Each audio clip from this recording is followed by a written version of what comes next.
Solana started from a different path to Ethereum, and they didn't have the multi-client approach, but like now they're finally getting there, and this might finally eliminate one of the biggest criticisms with the Solana blockchain, which is liveness. And Tolly did say that he will remove the beta label from Solana when Firedancer reaches a third of the network. Nothing said on 0x Research is a recommendation to buy or sell securities or tokens. This podcast is for informational purposes only, and any views expressed by anyone on the show are solely our opinions, not financial advice. Boccaccio, Ryan, and our guests may hold positions in the companies, funds, or projects discussed. What's up, guys? Welcome back to another episode of 0x Research. Today, I am joined by Mark and Luke from the Blockworks Research team to talk about everything that's happening in the crypto markets. Mark, Luke, thanks for coming on. How you guys doing? Yeah, all good. Feeling bullish. Good to hear it. I guess let's start off. What are we looking at? How do we feel about the markets? There's maybe been a little bit of shift in sentiment lately. I'm curious on your guys' thoughts. Are we looking at anything specific at the moment? Any particular tokens or categories or areas that we're interested at the moment? On my end, it seems like it's kind of turning around, but I've kind of been bullish from like most of Q2 when everybody was getting upset during the crab market.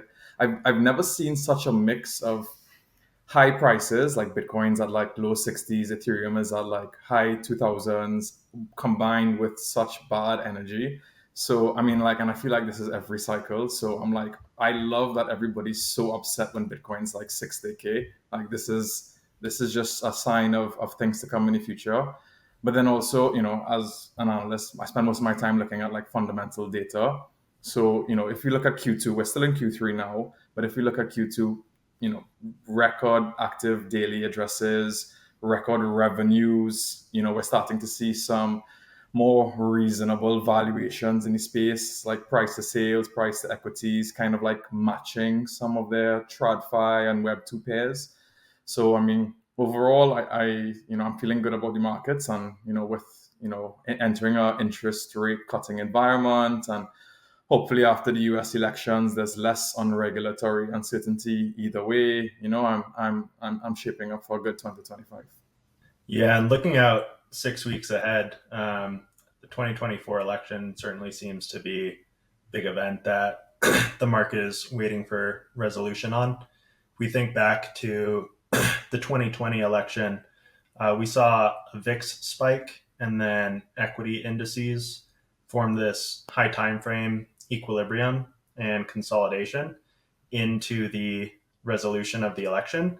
Then ultimately, like, all of the hedging positions rolled off, people took off their protection, and we saw a very large move to the upside following the election.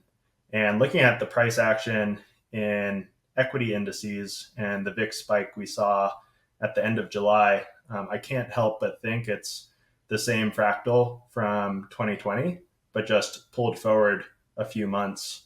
So seeing things break to the upside right now, coupled with rate cuts and a bullish trajectory on that path, I'm particularly optimistic. And then looking at crypto markets in particular, there are many assets that have broken their downtrends and established weekly uptrends. We still see Bitcoin dominance near cycle highs. That being said, there have been some, I guess you could say, blue chip alts that have had substantial outperformance in recent weeks, with moves being 100 to 200%. So ultimately, I think equity indices create bullish backdrop, and a lot of the favorable assets in the space could trade a lot higher over the coming months. Yeah, I like the overview there. I think it's funny if you think back a year. I think these were all sort of the factors that people had in their minds, right, for 2024. It was like rates were still high. People were thinking, okay, rate cuts will come eventually. We'll have an election year in 24. There'll be these other factors like kind of, maybe come out of a recession, et cetera. That was, the economy is not doing so well, or, late 22, early 23. And I think you look to the sentiment recently, where maybe, we have some of those things coming into play with, rate cuts actually happening, an election coming up soon. And I think it's just funny to see people like maybe overthink it. They're like, no, I don't know. Like maybe it won't happen the way that I thought it would happen, and planned it out a year ago. And to see, like you said, some assets, break trend or make moves upward, and have, people in the community on the timelines on Twitter saying, maybe this is a take profit point. Like we could go lower again. I don't know what to do. Like, I think that it's an interesting time in the market when you have sentiment like that, where people, they're sort of battle scarred from the past few months. It's a big question for them on if we see this trend continue or not. And I think it's funny because you're seeing some of the risk appetite come back quite quickly. I don't know if people are overthinking like rate cutting into like what seems to be an okay economy at the moment. But there are like meme coins that have done multiple X 100% in the past, week, off of this trending move in Bitcoin and other assets. So we'll see where it goes. But it's certainly exciting, positive at the moment, is the way that it seems. One thing that an agency that loves to continue throwing a wrench in our plans is the SEC. And there was a headline the other day that I think was not quite as truly factual as it claimed to be. But basically, the headline came across the table that said the SEC says crypto mining devices are securities. Now, I think this was not quite the actual like ruling and result here. This Green United was selling basically boxes that they claimed mined their token in what was like assumed to be like a DePIN project. I think what they were actually selling were Bitcoin mining nodes, and then they had some process to basically reassign like these green tokens to people on like Ethereum, for example. So it was a little bit of like just sort of blatant fraud, I think, masked as like a DePIN project essentially. So I think that ruling kind of, I don't know if these writers just, they just really, really love clicks, but I think ultimately the ruling was a little more on the fraud side than on the actual like, DePIN and other mining machines being actual securities. I'd love to hear any takes though. Like, I don't know that you could really steelman or make the argument that like a computer or generalized device that can mine a cryptocurrency would be viewed as a security. I mean, your phone could be a security at that point. Yeah, I mean, I actually skimmed the ruling, the actual ruling by the judge, just to see like, are they misunderstanding something? Was it really clickbaity? And I think it was, like you said, just for the clicks, because in the ruling it was like the SEC has clearly showed that this investment contract combined with the mining offering of mining devices and investment contract is a security offering. So I think, I think the better headline should have been in this case, like SEC gets one right, because this was just blatant fraud. And I don't know, this is the kind of thing I would like to see more from the SEC. Like these, instead of like going after the actors who are trying to do good by the industry. So, I'm all for the SEC on this one. And yeah, but maybe the clickbaity title made it so that we actually got some coverage of something the SEC did right. Yeah, and at least per the Howey test, for it to be an investment contract, the expectations of profits must be derived from the efforts of others. But to the extent you're a customer buying some hardware and that hardware derives the tokens or the expectation of profit, and I guess you own that individual enterprise, that doesn't really seem like a security to me. That being said, like we have this problem in the space where there are a tremendous number of instruments that are sold to the market, communicating some expectation of profit, and it's highly inconvenient to the industry.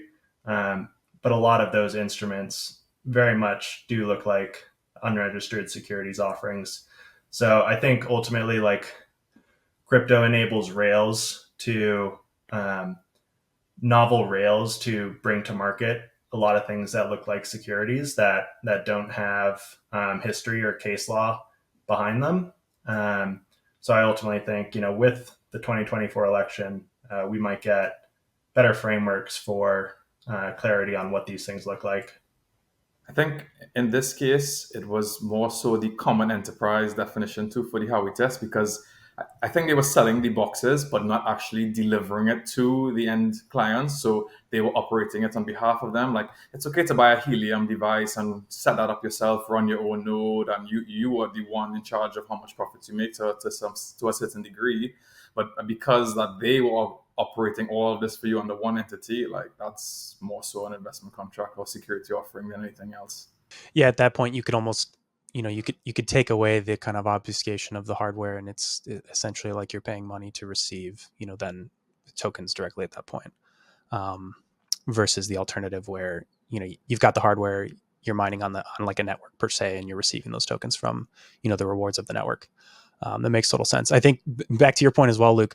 I recall years ago, like in the 2021 kind of market cycle, even like meme coins and other shit coins, if you want to call them that, on Binance Smart Chain, other chains, there was this tendency earlier on to make like explicit statements of we are going to do this, we will achieve this, like the token will do this, and I think there were some rulings during that year that led to some slap on the wrists in regard to like explicit language, likely due to that kind of that measure of what is a security or not, and we saw that language change very quickly on lots of projects' websites as a result. So I think that's something that's kind of been continuing onward over the past few years as well.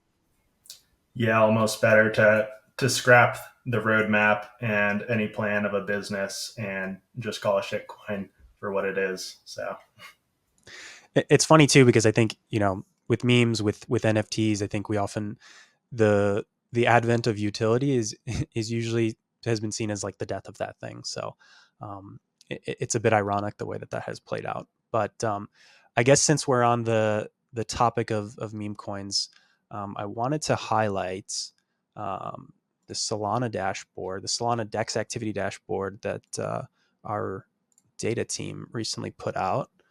And speaking of memes, I think there's some few interesting things to highlight specifically on those. For one, Solana, as we all know, I think has been kind of the meme coin hub of recent, I guess maybe the past year or so, you'd want to say, at this point. Pump Fund, the advent of that platform and kind of the proliferation of that kind of idea across different chains as well. We saw this pretty significant rise in meme coin DEX volume dominance on Sol, upwards of 70% at some points here, and actually with the kind of advent of Pump Fund, that contributed to an overall rise in that percentage. So there was like some kind of net increase in total meme activity. In recent weeks and months, it's been down, I think, as the market has kind of chopped a bit, but it's interesting to see this trend. And I think if you extrapolate to other chains, Base, likely Ethereum, probably Binance Smart Chain, the others where this type of, meme activity happens, it would not be surprising to see similar like high ratios of activity. There's some pretty strong PMF. I think in other exciting thing and interesting thing, Dan Smith on the team frequently talks about active addresses, low value active addresses. It's a bit of it's a common rant point for him, and I think it's interesting to see that broken out here, where we've got DEX active addresses with less than $10 in volume. Radium has kind of overtaken that, and I think upwards of 99% of active addresses in that less than $10 lifetime volume bracket. I think likely a result of that being meme coins maybe coming from Pump Fund, getting their liquidity on Radium, and then seeing attempts by community members maybe to distribute that token to as many addresses as possible. Maybe get people thinking that lots of people are buying in, what have you. But the other metrics for Radium have been interesting. I know, Mark, you wrote a report on Radium. Their overall kind of share of Solana DEX volume has been, was growing into the beginning of this year and still remains quite strong. Like they've sort of hovered near this 50% kind of margin of all sold activity. Is there anything else super interesting, I guess, about maybe the case for Radium? Yeah, I mean, for sure. So just want to caveat about like, okay, that was interesting how much meme coins or like less than $10 meme coin activity is on Radium. I did a report last month, or maybe it came out earlier this year, and it was based on last month's data, most recent data, as in August. And in August, I was looking through the data, and 13% of all of their volume was from meme coins. So I mean, it's still predominantly used for other things. And I mean, like the Solana dashboard here says, like, if you were to break it down into users who traded over 500,000 in volume, they're still like market leader. Maybe Orca's coming up with that too, and Carlos, who also works on the research team with us, has a report on Orca as well. But I think I think the thing about Radium that really stuck out to me was how much revenue that they're making from all of this trading activity. And then, they've done 460 million in fees alone, and 35 million of that has just been spent on repurchasing their token.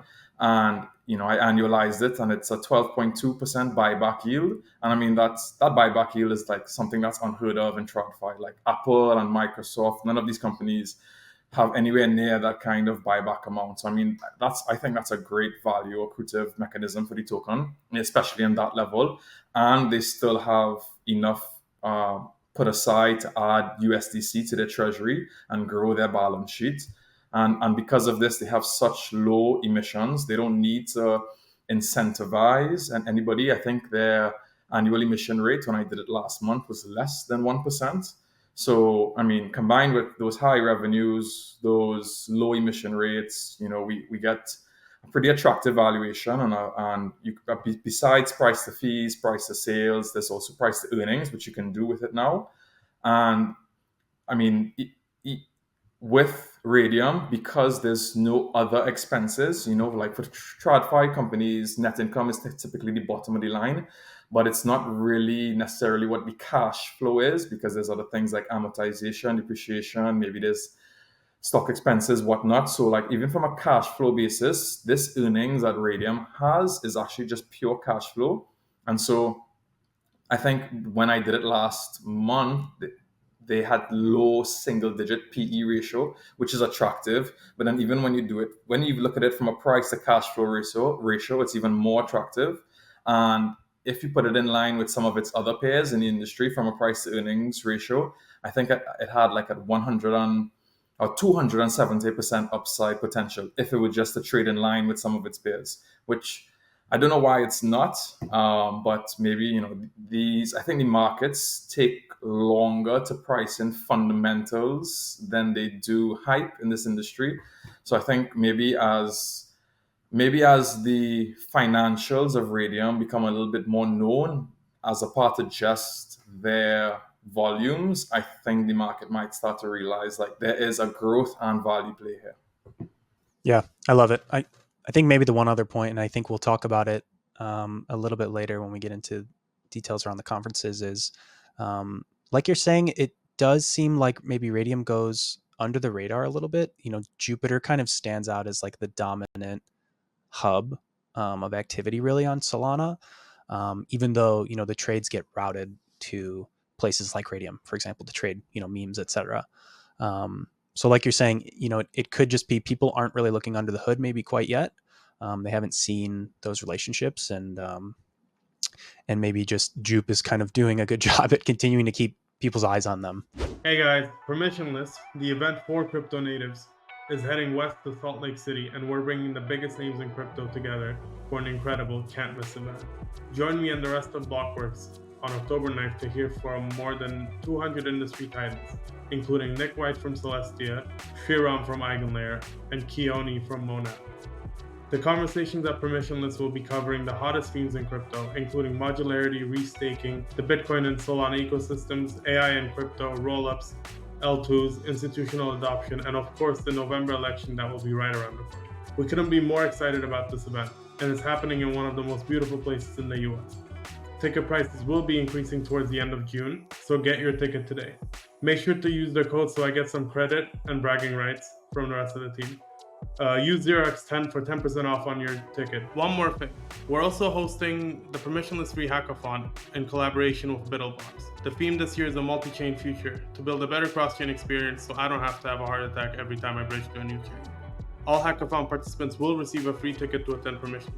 So if you're a developer, come join us in Salt Lake City, team up with fellow devs, and build the multi-chain future. In other news, the other exciting stuff in recent weeks has been conferences. I know, Mark, you were over there in Singapore. We had Token2049 and also Solana Breakpoint. I guess let's jump into Token and talk a little bit around what happened there, or maybe some exciting things that happened there. Ethereum versus Sol, I think, has been a big topic just generally within the crypto space. But I'm curious, like, how mentioned it was, or how much maybe at Token that was focused on, or what people were saying about kind of that relationship between the two. Yeah, I mean, Token was the biggest crypto conference event I've ever been to. I think it was something like 20,000 people and like 600 side events, and like I couldn't keep up with all of it. I had to pick which ones to focus my attention on or go to, which talks. It kind of felt like picking coins out of the tens of thousands that they are in a very fragmented market, and everybody's trying to shill you their own. And so it was kind of symbolic of that. But yeah, the ETH versus Sol debate was very hot. I think, it was probably the plurality of the discussions I had with investors. And I'm not exaggerating when I say nobody chose ETH over Sol. And, I try to steel man the argument sometimes and, poke some holes in it, just to get some kind of interesting debate. But, Sol was the clear winner for the entire conference. Everybody was building on Sol, or in some case L2s, and in many cases L2s, especially the social apps on Base. But for the most part, no, I didn't meet a single builder on mainnet Ethereum, right? Which I guess is their plan, but it still led towards this bearish sentiment, and in my opinion, probably overly bearish sentiment. I like to see this level of bearishness when the prices are still holding fine. So yeah, I mean, from that perspective, Sol was a clear winner in the Token 2049 conference. Yeah, I think great points there. I mean, we've talked a lot on this podcast about ETH versus Sol, L2s versus monolithic chain designs. We don't have to get into that debate today. I'm curious though. It's not surprising that teams are not building on ETH mainnet. I think like you're saying, that's sort of the plan, right? Push activity to L2s, maybe sort of subsidize the growth of the Ethereum kind of platform in that direction. With basically the super low cost, nearly free cost of blobs today, versus having everything, or mostly everything. There are a few L2 teams in the Solana space at this point, but having everything kind of running on Sol and accruing fees in that way. I'm curious, you mentioned teams building there. Is there anything around like institutional focus or sentiment, like if teams are not building on mainnet and they're all these projects are wanting to build in Solana or on L2s, are investors thinking the same way? Like they need to be looking at the Sol ecosystem versus ETH or the L2 ecosystems? Yeah, for sure. I mean, I think in terms of where projects are building, it seemed to be a common trend. So I'm just going to say with the L2s, so social apps, Base was the play. For deep-in apps, Solana was the play. And I'm talking to them and I'm asking them why, what was the logic? And it wasn't too much of a deep analysis into the tech and this kind of stuff. And this is not what I would expect of entrepreneurs in the space, right? You shouldn't have to do a detailed analysis of AWS if you're deciding to launch your infrastructure there. And I think it was just more precedence. Like Farcaster, Friendtech, they launched on Base. Other social projects have seen that. They think, okay, this is the best place to launch. When Helium moved from its own L1 to Solana, that was seemingly a good signal. It worked better for them. and I talked to these other deep-in projects, and they want to build on Solana because they see other deep-in projects are building there. But I think one of the big themes, maybe it wasn't super pronounced, but it was the institutions moving to Solana. So I mean, we had announcements from Circle, USDC is already there. They're expected to expand. Visa is announced that they're planning to expand. PayPal, PayUSD is already there.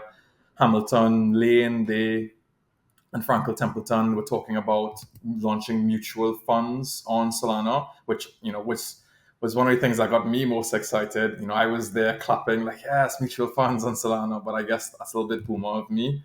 Coinbase is trying to bring CBTC directly to Solana. And I think a lot of the institutions are seeing the speed, how cheap it is. And I think, there was a second room, they called it the right curve stage, where they had a little bit more workshops and were giving advice to teams of how to go to market a little bit better. And you don't really see that at some of the other, like maybe Ethereum conferences. It's a little bit more research focused as opposed to go to market focused. And I think that's why we saw a little bit more apps on Solana, a little bit more direct to consumer stuff. And the institutions I called out were mostly finance related, but there was things like Travala announced that they're on Solana. That's a booking agency, so you can book flights, pay directly in stablecoin or Sol directly on Solana. And even Philippines stablecoins, something I think might actually be useful for remittances, seeing as they're one of the largest remittances countries in the world. They're launching their stablecoin on Solana.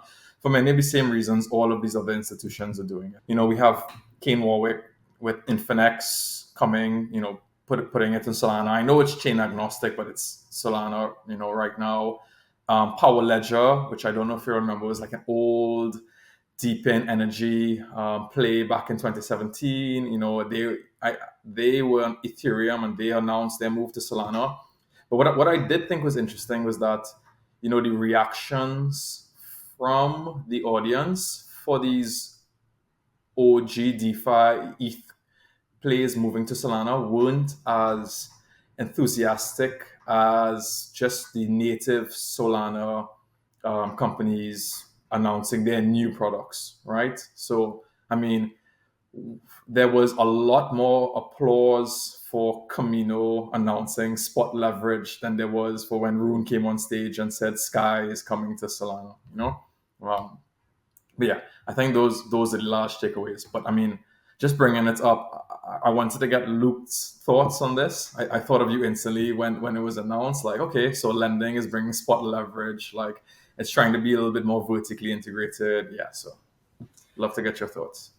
Yeah, I think ultimately seeing, like, as you mentioned, these OG DeFi protocols or Athena, even just these EVM-based killer apps, moving their tokens to the Solana ecosystem. Athena is using a layer 0 route. MakerDAO or Sky is now planning on using a wormhole route. It ultimately shows that, like, these projects that have billions in value for their core tokens want to see their tokens proliferate on Solana as opposed to just the EVM side. So ultimately, like, Solana gets more non-native assets, more assets that carry yield. The Sky ecosystem tokens will be coupled with an incentive program in the form of Sky token emissions to various DeFi projects that integrate. And we saw incredible success with PayUSD and their incentive program on Kamino in particular. And I can't help but think a similar incentive program for Sky and SUSD would see similar success. Camino in particular, I'm quite bullish on. We've seen them basically hold multiples in deposits of their next two closest competitors combined. We see them bring Kamino V2 onto the roadmap, which will introduce market lending layer, vault layer for isolated lending, order book lending to find a counterparty at a set rate, spot leverage, as Mark mentioned. So basically, like seeing Kamino hold this incumbent status, but also like such enormous separation from its closest competitors, I think it sits on a tremendous number of assets to expand the product beyond just lend borrow, as we're seeing with spot leverage. So this could include something like a protocol specific LST, a protocol native stablecoin. On all their assets, they could go a Sky or Aave Go approach to their stablecoin design.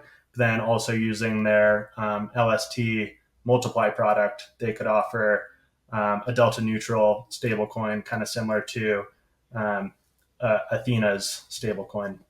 So ultimately, like we continue to see Kamino separate itself from the pack, but also continue to ship new products with more non-native ecosystem tokens coming onto the market. Particularly optimistic. That's interesting. On the, you said the maker coming across using Wormhole, trying to offer incentives. It kind of almost feels like good timing now. I remember you talked about there was good incentives with PyUSD even on Kamino, I think. And it was 14% APR. You were getting something like, low double digit yield. I noticed that the yields have come down by half, like to maybe around like 7-8%. Still not bad. But then I also noticed simultaneously PyUSD's market cap on Solana has dropped drastically. I think in the last month they've gone from 1 billion market cap to 700 million. I don't know if I think it might have to do with the incentives. It might have to do with maybe PayPal pulling some of the incentives. It might have to do with them like announcing this new feature for merchants to buy, sell, and hold crypto and be able to send it to external wallets. And maybe they want to add some incentives to there. So I mean, yeah, maybe there is some opportunity for some of these ETH DeFi projects to come across and capture some market share with those yields. But I also didn't realize that Kamino was expanding into so many different, let's just call it verticals. Do you think it puts it a little bit more in competition with Jupiter now, because they seem to be doing the same? They kind of want to be a one-stop shop. They have spots, they have perps, soon with with limit orders, DCA capabilities, bridging. They announced a launch pad, Ape.pro. They want to launch. They announced a mobile app that they're going to move to as well. They bought Solana FM and CoinHall. They're integrating Google Pay, Apple Pay, and credit card payments with like rebates. Like it seems like they're trying to also quickly expand into the different verticals. And now that you've mentioned it, it kind of seems like Kamino is trying to do the same thing. So I'm kind of like wondering if there's a head-to-head there potentially in the future.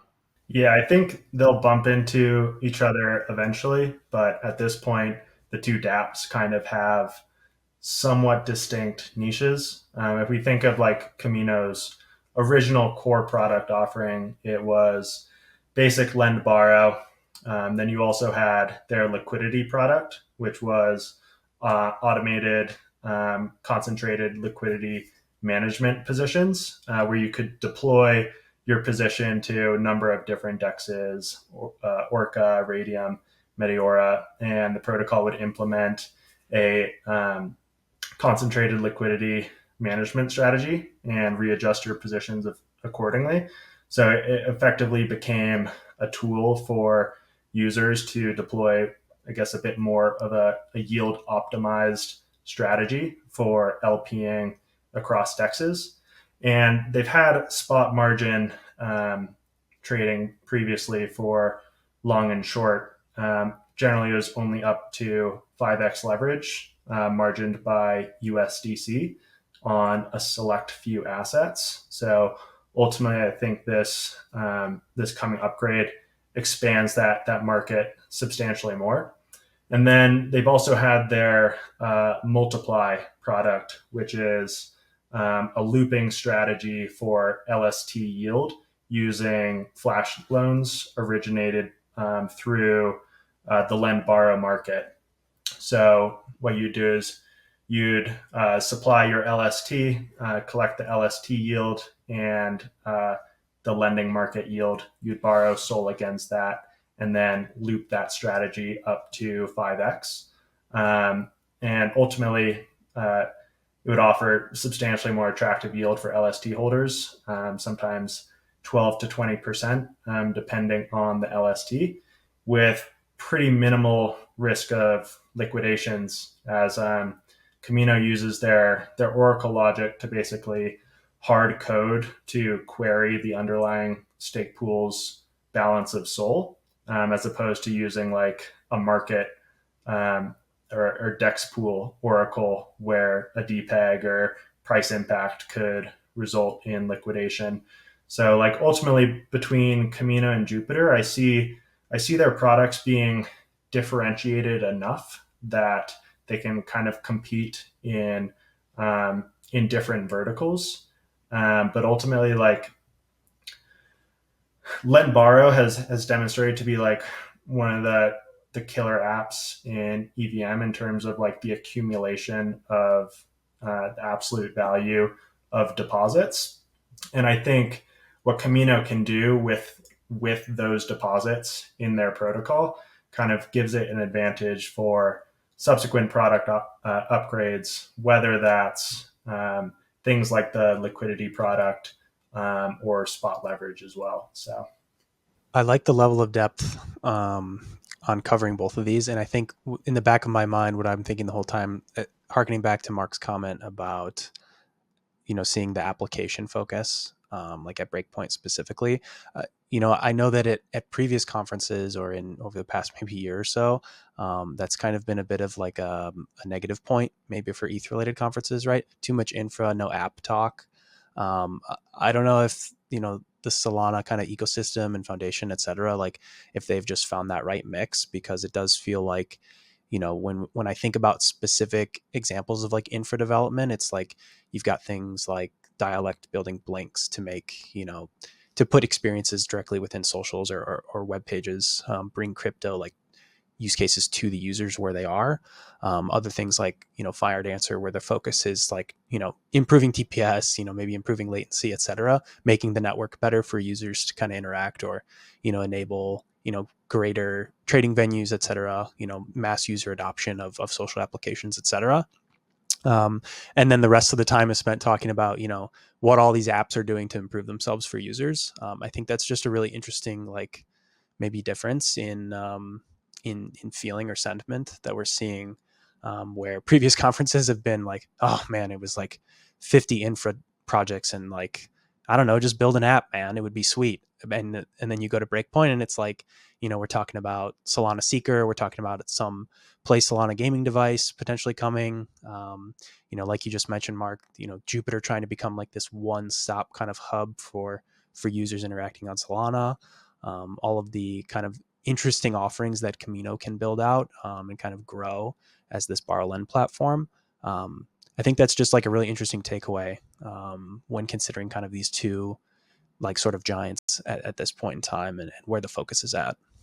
Yeah, as you mentioned that, the Solana saga, like I was surprised in Solana Breakpoints by how much of a focus it was on gaming. Not necessarily in the talks, but in the booths, there was a whole section just for gaming. And people were playing games where they have the monitors, they have the external monitors on the outside, so you can see these enthusiasts play these games live and take a look at the AAA gaming action. Obviously, Star Atlas was a very big one. I think they had a whole floor downstairs just for Star Atlas.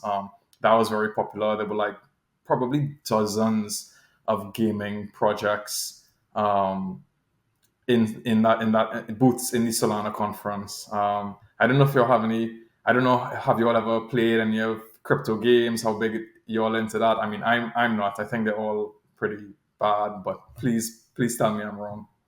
I've explored them. I think there's it's difficult because I don't know that the industry has really like figured out the right implementation in particular yet. Like, I think there are maybe some specific examples or ideas that could work well. Like, I think if you think about traditional MMO games, like, in-game economies that are powered by like real currencies, like that's really interesting, because I think a lot of the people that play those games, they treat the in-game currency like real currency when they're playing. Like, they really are trying to like game the markets and like, be sort of like, the top clan or like top user in the server, and like to put real value behind that is really interesting. Like, EVE Online is kind of an interesting example of that. That's kind of existed for a while, where people are investing like real dollars into like these crazy fights. So there's things like that, but I also think that there's the Magic Block team on Solana that has this interesting means of using like essentially a roll up to enable like much faster, higher throughput activity, to where you could theoretically be doing all these actions like on chain, in a way that doesn't like strain the network itself, thanks to the kind of roll up design that they're going with. But I think we'll need to see more experimentation. It's not really clear whether like the benefits of just having all these actions kind of be recorded on chain or in transactions are going to be like super meaningful for the user, unless we find ways kind of to make it so. So at this point, a lot of the games are they're very early stage. Like, it harkens back to like 2014, like mobile apps on iPhone, etc. They're very simple designs usually, because I mean, building games is difficult. You can't just like spit out a AAA game in a year. It takes a ton of money. It takes like a lot of years, a lot of developer resources and time to like make something that looks and feels nice. So with all the raises that have happened over the past few years, like, it's not surprising that there aren't like games coming out, one after the other, because they just need more time to get themselves out there. I mean, I think the Star Atlas example is an interesting one, because I think, they've sort of been like an in development project for several years at this point. Yeah, as a previous RuneScape player, I can definitely attest to in-game money is real money. I sold my account peer-to-peer for real cash. But yeah, I think I am a little bit more. I can see the vision more with idle games, and maybe for those who don't know, idle games is basically where you hop on your phone, you do one transaction, you do one thing, and you come back and check it in 8 hours. Like, you say, I'm going to build a cabin, and 8 hours later, you build a cabin, you get some rewards. I kind of see that as a little bit like an easier stepping ladder into this Web3 gaming. You don't have to commit too much time to it. You don't need that much speed. You can get rewarded in tokens for doing things that you might have been doing anyway on a regular idle game, which I used to play, but I got a little bit addicted, so I had to remove them off of my phone. Too much hours spent on that. But yeah, that the roll-ups thing that you were talking about, that's the ephemeral roll-ups that like can spin up and disappear. Okay, yeah, I've heard about that. I need to dive deeper. Yeah, I do like your point on kind of the idle game design. I think, like Telegram mini apps, I think we've seen like a little bit of tapping into something there. Like, there's this ability to, I think if you think about those games as like mobile apps, like, micro transactions, micro payments, and like doing like quick things to speed up, the time to finish buildings and stuff like that. I think that's been a pretty successful business model. I think if you think of like Clash of Clans, like, those have been pretty successful. Blockchains kind of bring an interesting mechanism to that, where you can have microtransactions that are like, a few pennies, or like a penny to send a transaction on Sol, for example, or on Ton.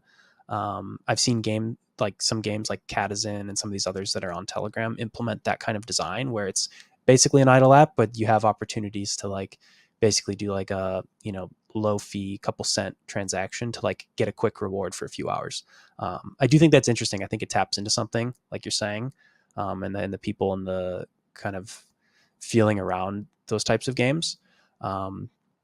But yeah, the ephemeral roll-up design is an interesting one. I'm curious to see where it goes. Where hopefully we'll see some, maybe some early games or prototypes launch with that design, and get to see like, the interesting things that having kind of all of the maybe movement, or individual like user player data being kind of shot through like this ephemeral roll-up validator, and then the state being stored on chain. There could be some interesting designs that come out of it.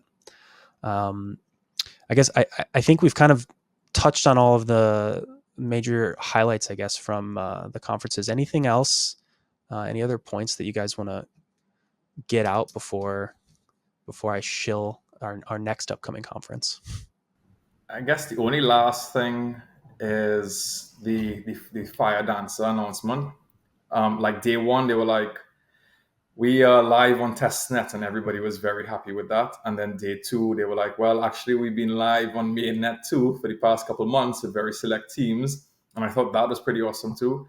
And I just wanted to bring it up because I do think that, like Solana started from a different path to Ethereum, and they didn't have the multi-client approach, but like now they're finally getting there, and this might finally eliminate one of the biggest criticisms with the Solana blockchain, which is liveness. And Toli did say that he will remove the beta label from Solana when Firedancer reaches a third of the network. So, finally, no beta, potentially less liveness issues. Like, I'm looking forward to that. I'm looking forward to the multi-client architecture of Solana, and then like maybe a, converging design, something closer to Ethereum and what they've done. Lucky that they've been around to kind of set the lead on that. But yeah. Yeah, I think everyone is excited to see what that looks like when Firedancer finally comes to mainnet. The million TPS tests, I don't know that we'll see those numbers. Those are kind of ideal situations, right? But we've got other new chains coming up. There's the Monets, there's the Mega ETHs. They're touting big throughput numbers, 10,000 TPS, etc. And obviously Aptos and Sui, like they're pushing those boundaries as well. So it's clear that Solana, this is something that they need to get out to kind of continue that upward momentum in terms of like network throughput, network stability, liveness, kind of all of the above. And I'm sure that ETH and Solana talks, I think, will probably be a big point and part of Permissionless 3 that's coming up October 9th through October 11th. Get your tickets. We do have a special code for you guys that tune in, OX10. So please, get yourself out there, join in on the ETH Sol debate if you feel like it. I think there should be some exciting, pickleball tournament going on, a fight night event going on. So plenty of entertainment to kind of mix in with the maybe heated debates or interesting, discussions and talks. Anything else you guys want to highlight or anything specific coming up at Permissionless that you may want to call out? Yeah, come for the mountains, fresh air, and great food, and stay for the best conference in crypto. Heck yeah.